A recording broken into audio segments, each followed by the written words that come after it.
Sebagaimana yang sudah kita ketahui bahwa Presiden Joko Widodo secara resmi meluncurkan Corvelus dan Employer Branding Aparatur Sipil Negara atau ASN di kantor Kementerian Pendayagunaan Aparatur Negara dan Reformasi Birokrasi Republik Indonesia pada hari Selasa tanggal 27 Juli 2021. Adapun yang menjadi Corvelus ASN seluruh Indonesia ialah Berakhlak dan Bangga Melayani Bangsa sebagai Employer Branding ASN. Adanya Corvelus ASN ini sebagai sari dari nilai-nilai dasar ASN sesuai dengan Undang-Undang Nomor 5 Tahun 2014 tentang Aparatur Sipil Negara dalam satu kesamaan persepsi yang lebih mudah dipahami dan diterapkan oleh seluruh ASN. Sedangkan Bangga Melayani Bangsa merupakan Employer Branding ASN zaman now yang melayani sepenuh hati. Berakhlak merupakan akronim dari orientasi pelayanan, akuntabel, kompeten, harmonis, loyal, adaptif, dan kolaboratif. Yang dimaksud dengan berorientasi pelayanan adalah bertanggung jawab terhadap kepercayaan yang diberikan, komitmen memberikan pelayanan prima demi kepuasan masyarakat, saling peduli dan menghargai perbedaan, terus berinovasi dan antusias dalam menggerakkan serta menghadapi perubahan. Prinsip pelayanan publik yang baik adalah partisipatif, transparan, responsif, tidak diskriminatif, mudah dan murah, efektif dan efisien, aksesibel, akuntabel, dan berkeadilan. Akuntabel atau yang sering disebut akuntabilitas adalah kewajiban untuk bertanggung jawab kepada seseorang atau organisasi yang memberikan amanat. Dalam konteks ASN, akuntabilitas adalah kewajiban untuk mempertanggungjawabkan segala tindak dan tanduknya sebagai pelayan publik kepada atasan, lembaga pembina, dan lebih luasnya kepada publik. Amanah seorang ASN menurut Surat Edaran Menteri Pendayagunaan Aparatur Negara dan Reformasi Birokrasi Nomor 20 Tahun 2021 adalah menjamin terwujudnya perilaku yang sesuai dengan Corvelus ASN Berakhlak. Dalam konteks akuntabilitas, perilaku yang dimaksud adalah: yang pertama, kemampuan melaksanakan tugas dengan jujur, bertanggung jawab, cermat, disiplin, dan berintegritas tinggi. Yang kedua, kemampuan menggunakan kekayaan dan barang milik negara secara bertanggung jawab, efektif, dan efisien. Yang ketiga, kemampuan menggunakan kewenangan jabatannya dengan berintegritas tinggi. Akuntabilitas publik memiliki 3 fungsi utama, yaitu: yang satu, untuk menyediakan kontrol demokratis atau peran demokrasi. Yang kedua, untuk mencegah korupsi dan penyalahgunaan kekuasaan atau peran konstitusional. Yang ketiga, untuk meningkatkan efisiensi dan efektivitas atau peran belajar. Kompeten atau yang sering kita sebut kompetensi, yang merupakan perpaduan aspek pengetahuan atau knowledge, keterampilan atau skill, dan sikap atau attitude yang terindikasi dalam kemampuan dan perilaku seseorang sesuai tuntutan pekerjaan. Pengertian kompetensi dalam konteks ASN: kompetensi adalah deskripsi pengetahuan, keterampilan, dan perilaku yang diperlukan dalam melaksanakan tugas jabatan. Pasal 1 Permen-Pan RB Nomor 38 Tahun 2017. Dan kompetensi menjadi faktor penting untuk mewujudkan peran profesional dan kompetitif. Dalam hal ini, ASN sebagai profesi memiliki kewajiban mengelola dan mengembangkan kompetensi dirinya, termasuk mewujudkannya dalam kinerja. Perilaku kompeten ada 3. Yang pertama, meningkatkan kompetensi diri untuk menjawab tantangan yang selalu berubah. Yang kedua, membantu orang lain belajar. Dan yang ketiga, melaksanakan tugas dengan kualitas terbaik. Sesuai Peraturan Menteri Pan RB Nomor 38 Tahun 2017 tentang Standar Kompetensi ASN.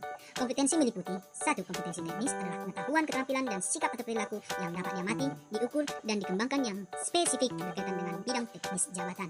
Kompetensi manajerial adalah pengetahuan, keterampilan, dan sikap atau perilaku yang dapat diamati, diukur, dikembangkan untuk memimpin dan atau mengelola unit organisasi. Dan yang ketiga, kompetensi sosial kultural adalah pengetahuan, keterampilan, dan sikap atau perilaku yang dapat diamati, diukur, dan dikembangkan terkait dengan pengalaman berinteraksi dengan masyarakat majemuk dalam hal agama, suku dan budaya, perilaku, wawasan, kebangsaan, etika, nilai-nilai moral, emosi, dan prinsip yang harus dipenuhi setiap pemegang jabatan untuk memperoleh hasil kerja sesuai dengan peran, fungsi, dan jabatan. Adapun kata kunci dalam poin kompeten yaitu kinerja terbaik, sukses, keberhasilan, learning ability, ahli di bidangnya. Harmonis. Seperti yang kita ketahui dalam Kamus Besar Bahasa Indonesia, kata harmonis memiliki hubungan dengan kata harmoni, yang berarti seia sekata. Dalam Wikipedia, harmoni dalam bahasa Yunani adalah harmonia, berarti terikat secara serasi atau sesuai. Dalam bidang filsafat, harmoni adalah kerjasama antara berbagai faktor dengan sedemikian rupa hingga faktor-faktor tersebut dapat menghasilkan suatu kesatuan yang luhur. Harmoni memiliki lawan kata yaitu disharmoni, yang berarti kejanggalan atau ketidakselarasan. Perlunya harmonis dalam tempat kerja itu adalah suatu hal yang 3 hal yang perlu kita perhatikan. Yang pertama, membuat tempat kerja yang berenergi. Sebagian besar karyawan atau orang dalam organisasi menghabiskan separuh hidupnya di tempat kerja. Untuk itu, tempat kerja harus dibuat sedemikian rupa agar karyawan tetap senang dan nyaman saat bekerja. Yang kedua, memberikan keleluasaan untuk belajar dan memberikan kontribusi.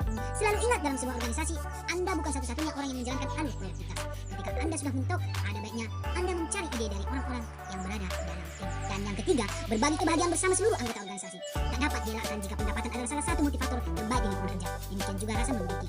Dengan membagi kebahagiaan dalam organisasi kepada seluruh karyawan dapat meningkatkan rasa kepemilikan dan meningkatkan antusiasme para karyawan.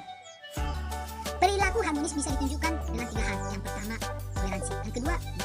Dan yang ketiga, keterbukaan terhadap perbedaan.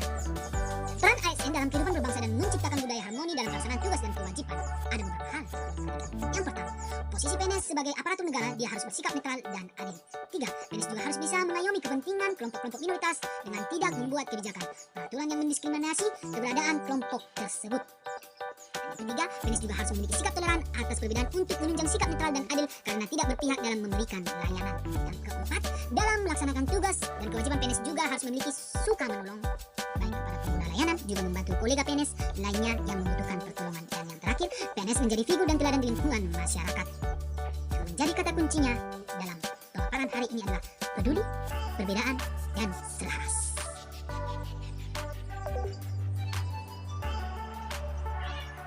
Loyal.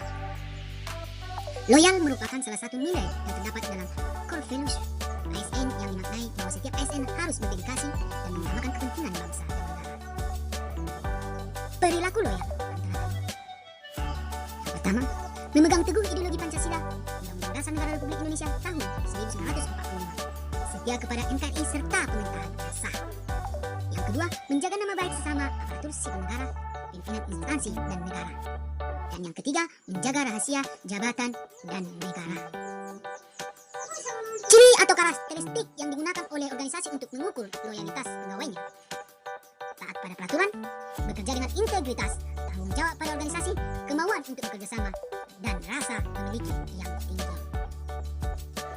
Pegawai negeri sipil, kata loyal dapat dimaknai sebagai kesetiaan, paling tidak terhadap cita-cita organisasi, dan lebih-lebih kepada negara Kesatuan Republik Indonesia atau NKRI. Membangun perilaku loyal, ada 3 hal yang perlu dipertimbangkan. Yang pertama, dalam konteks umum, yaitu membangun rasa kecintaan dan memiliki, meningkatkan kesejahteraan, memenuhi kebutuhan rohani, memberikan kesempatan peningkatan karir, dan yang terakhir, melakukan evaluasi secara berkala. Dan hal kedua untuk membangun perilaku loyal adalah memantapkan wawasan kebangsaan. Dan yang ketiga, meningkatkan nasionalisme.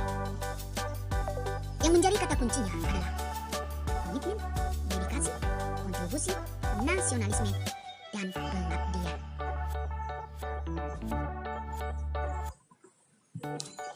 Adaptif. Adaptif adalah karakteristik alam yang dimiliki makhluk hidup untuk bertahan hidup dan menghadapi segala perubahan lingkungan atau ancaman yang timbul. Ada 3 unsur pembentuk fondasi organisasi adaptif, yaitu landscape, learning, dan leadership. Unsur landscape terkait dengan bagaimana memahami adanya kebutuhan organisasi untuk beradaptasi dengan lingkungan strategis yang berubah secara konstan. Dinamika dalam perubahan lingkungan strategis ini meliputi bagaimana memahami dunia yang kompleks, memahami prinsip ketidakpastian, dan memahami landscape bisnis. Unsur kedua adalah pembelajaran yang terdiri atas elemen-elemen adaptive organization, yaitu perencanaan beradaptasi, penciptaan budaya adaptif, dan struktur adaptasi. Yang terakhir adalah unsur kepemimpinan yang menjalankan peran penting dalam membentuk adaptive organization. Ada 9 elemen budaya adaptif, yaitu purpose, cultural values, vision, corporate values, corporate strategy, structure, problem solving, collective working, and rules. Ciri-ciri penerapan budaya adaptif dalam lembaga pemerintah yaitu dapat mengantisipasi dan beradaptasi dengan perubahan lingkungan, mendorong jiwa keusahaan, memanfaatkan peluang-peluang yang berubah, memperhatikan kepentingan-kepentingan yang diperlukan antara instansi mitra, masyarakat, dan sebagainya, serta terkait dengan kinerja instansi. Kemampuan atau karakter adaptif ada 12. Yang pertama, eksperimen, orang yang beradaptasi. 2. Melihat peluang di mana orang lain melihat kegagalan. 3. Memiliki sumber daya. 4. Selalu melihat ke depan. 5. Tidak mudah mengeluh. 6. Orang yang mudah beradaptasi, tidak menyerahkan. 7. Tidak mencari popularitas. 8. Memiliki rasa ingin tahu. 9. Beradaptasi. 10. Memperhatikan sistem. 11. Membuka pikiran. 12. Memahami apa yang sedang diperjuangkan. Yang menjadi perilaku adaptif adalah dapat menyesuaikan diri menghadapi perubahan, terus berinovasi dan mengembangkan kualitas, dan bertindak proaktif. Yang menjadi kata kunci dalam poin adaptif yaitu proaktif, inovasi, serta antusias terhadap perubahan. kolaboratif atau yang sering kita sebut kolaborasi, yang artinya adalah kerjasama baik antar sesama, baik antar atasan, baik antar bawahan, baik antar setiap orang yang ada di tempat kerja organisasi. Proses yang harus dilalui dalam menjalin kolaborasi yaitu trust building, face-to-face dialog, komitmen terhadap proses, pemahaman bersama, serta menetapkan outcome antara. Perilakunya, kolaborasi adalah memberi kesempatan kepada berbagai pihak untuk berkontribusi, terbuka dalam kerjasama untuk menghasilkan nilai tambah, menggerakkan pemanfaatan berbagai sumber daya untuk tujuan bersama. Kriteria penting untuk kolaborasi yaitu forum yang diprakarsai oleh lembaga publik atau lembaga, peserta dalam forum termasuk aktor non-state, peserta terlibat langsung dalam pengambilan keputusan dan bukan hanya dikonsultasikan oleh agensi publik, forum secara resmi diatur dan bertemu secara kolektif. Forum ini bertujuan untuk membuat keputusan dengan konsensus, bahkan jika konsensus tidak tercapai dalam praktik, dan fokus kolaborasi adalah kebijakan publik atau manajemen. Kolaborasi antar organisasi yaitu 1. Kerjasama informal, 2. Perjanjian bantuan bersama, 3. Memberikan pelatihan, 4. Menerima pelatihan, 5. Perencanaan bersama, 6. Penyediaan peralatan, 7. Menerima peralatan, 8. Memberikan bantuan teknis, 9. Menerima bantuan teknis, 10. Memberikan pengelolaan hibah, 11. Menerima pengelolaan hibah. Yang menjadi kata kunci dalam poin kolaboratif adalah kesediaan bekerja sama serta sinergi untuk hasil.